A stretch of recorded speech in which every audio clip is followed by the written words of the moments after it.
Pune जिल्ह्यामधल्या top 9 बातम्या पाहूयात। पुणेकरांची वाहतूक कोंडी कमी करण्यासाठी आता होणार बोगदी रस्ते। मुख्यमंत्री देवेंद्र फडणवीसांच्या सूचनेनंतर महापालिका लागली कामाला। प्रस्तावित बोगद्याच्या जागांची महापालिका करणार पाहणी। शिर्डी मुंबई वंदे भारत मार्गामध्ये काल अचानक बदल। वंदे भारत पुणे कल्याण ठाणे दादर मार्गे सीएसएमटी पोहोचली। भुसावळ आणि मनमाड विभागामध्ये तिसऱ्या आणि चौथ्या मार्गाचं काम सुरू असल्यानं बदल। विसर्जन दिनी 6 लाख पुणेकरांचा मेट्रोतून सफर, तर गेल्या 10 दिवसांमध्ये 35 लाख जणांचा प्रवास। मेट्रोला 5,28,86,000 उत्पन्न।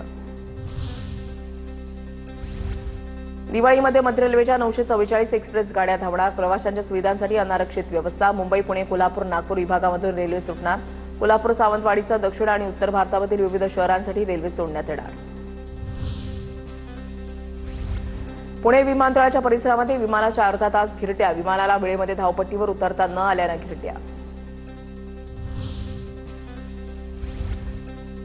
पुण्यामध्ये महिला पत्रकाराचा विनयभंग केल्याची तक्रार। ढोल ताशा पथकामधल्या वादकाकडून विनयभंग झाल्याचा आरोप। दोघांच्या विरोधात फरसखाना पोलीस ठाण्यामध्ये गुन्हा दाखल। भूमी अभिलेखच्या तत्कालीन जिल्हा अधीक्षक आणि सध्याचे संचालक सूर्यकांत मोरे यांचं निलंबन। राज्य सरकारकडून चौकशी समितीच्या अहवालावर निलंबन। महसूल मंत्री चंद्रशेखर बावनकुळे यांच्या आदेशानंतर चौकशीची सूत्र हलली।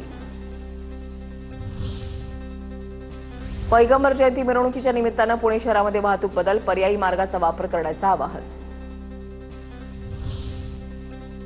23व्या आशियाई कॅडेट ज्युनियर आणि U21 कराटे स्पर्धेमध्ये पुण्याचा डंका। पुण्याच्या भोर तालुक्यामधल्या साळवडे गावातील वृषा तांबट हिने पटकावलं सिल्वर मेडल।